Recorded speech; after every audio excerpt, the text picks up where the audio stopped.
মতি জ্ঞানৰ জোনাক ঢালি নিয়া আগুৱাই দিয়া সেই সুমতি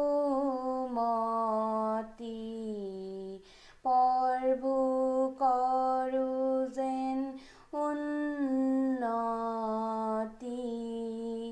পৰভু কৰো যেন উন্নতি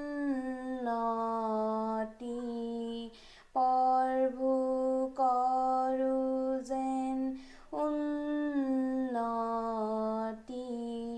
ওমঘটুৰ্মা সদ্গময় তমসুৰ্মা জ্যোতিৰ্গময় মৃত্যুৰ্মা অমৃতাংগময় ওম শান্তি শান্তি শান্তি।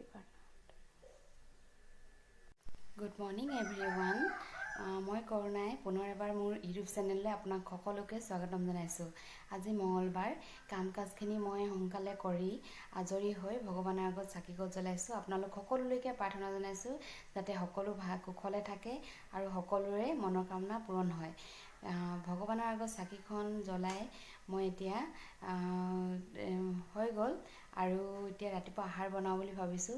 চাই থাকক তেন্তে ভিডিঅ'ত। বাঁহগাজৰ ভাজিৰ কাৰণে মই ইয়াৰ বাঁহগাজখিনি সৰু সৰুকৈ, ইমানো সৰু নহয় আৰু মিডিয়াম চাইজত কাটি লগতে 2টা আলু বইল কৰি লৈছোঁ। বইল কৰাৰ পাছত কাঁহী এখনত কাঢ়ি লৈ তাৰপিছতহে ভাজিম, নহ'লে তিতা মানে সোৱাদটো অলপ থাকি যায় যে, সেইকাৰণে বইল কৰি ল'লে খাবলৈ ভাল হয়।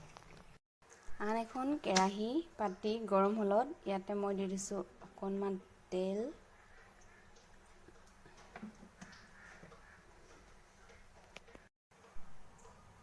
তেলখিনি গৰম হ'লত ইয়াতে দি দিম সৰুকৈ কাটি থোৱা এটা পিঁয়াজ, দুফুটা নহৰু, জোখমতে হালধি, সোৱাদ অনুসৰি নিমখ। এতিয়া ইয়াতে বইল কৰি থোৱা বাঁহগাজখিনি দি দিম। বাঁহগাজখিনি দি ভালদৰে লৰাই 10 মিনিটমানৰ কাৰণে ঢাকিব। আনফালে আৰু এখন কেৰাহী পাতি ইয়াতে দি লৈছোঁ অলপ ৰিফাইন অইল। কেৰেলাখিনি ফ্ৰাই কৰিবলৈ দি লৈছোঁ ৰেড চিলি পাউডাৰ,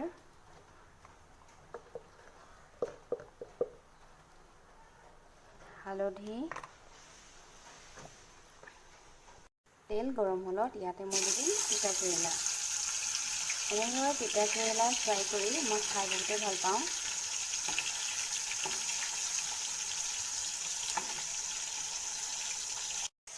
আনফালে আমাৰ এয়া বাঁহগাজৰ ভাজিখিনি ৰেডি হৈছেগৈ আৰু লাহে লাহে। এয়া আলু সিজিছে।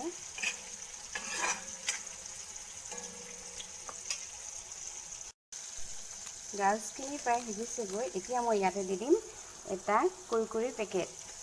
5 ৰুপিছৰ হয়, আপোনালোকে ইচ্ছা কৰিলে ডাঙৰ দিব পাৰে। ভালদৰে মিক্স কৰি দিম। এনেদৰে প্ৰায় 5 মিনিটমান ঢাকি থৈ তাৰপিছত ৰেডি হৈ যাব। তিতা কেৰেলা ফ্ৰাইটো প্ৰায় হৈছেগৈ। এতিয়া মই ইয়াতে দি দিছোঁ 3টা তেজপাত।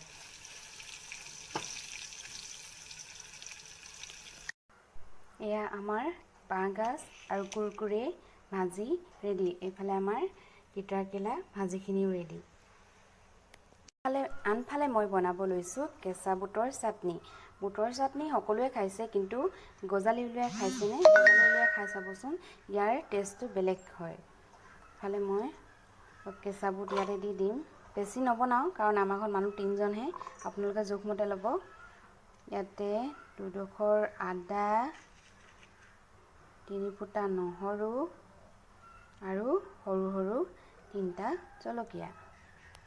চাটনিখিনি পিচি হৈ গ'ল আৰু মই এটা বাতিত এনেদৰে উলিয়াই ল'লোঁ আৰু ইয়াত দি দিলোঁ সোৱাদ অনুসৰি নিমখ। ইচ্ছা কৰিলে আপোনালোকে ইয়াত ধনিয়াও দিব পাৰে, মোৰ ওচৰত যিহেতু নাই সেইটো কাৰণে মই নিদিয়াকৈয়ে বনাইছোঁ। এয়াই আজি আমাৰ ৰাতিপুৱা আহাৰ। ৰুটি নবনালোঁ, ল'ৰাৰ লগত কিনো ৰুটি বনাই থাকিম, সেইটো কাৰণে ডাইৰেক্ট ভাতেই বনাই দিলোঁ।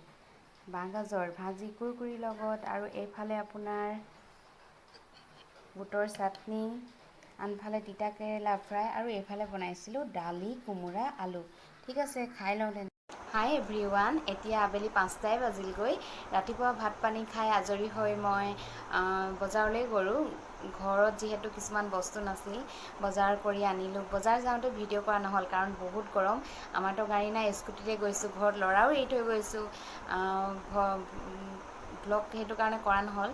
এতিয়া আবেলি 5টাই বাজিল যিহেতু, বেটাৰ কাৰণে কিবা এটা বনাওঁ বুলি ভাবিছোঁ। চাওকচোন আপোনালোকে কিনো বনাওঁ। আহিছোঁ পাকঘৰলৈ আৰু বেটাৰ কাৰণে পিঠা বনাওঁ বুলি ভাবিছোঁ। চাওকচোন আপোনালোকে কেনেকৈনো আমাৰ সৰু বেটাটোক পিঠা বনাই কিনে খুৱাওঁ। বেটাৰ পিঠাখিনিৰ কাৰণে মই এটা আপেল লৈছোঁ। আপেলটো মই এনেদৰে বাকলিটো গুচাই ল'ম।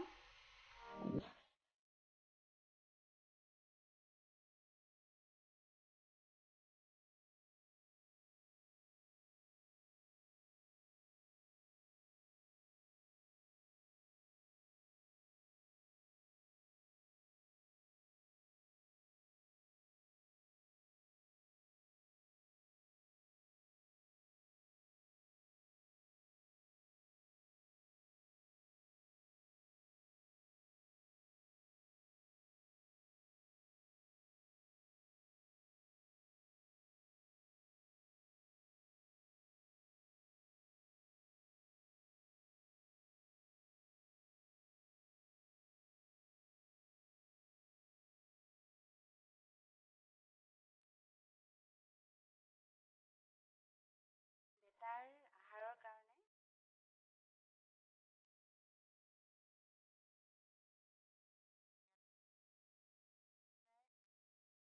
পানী দিম।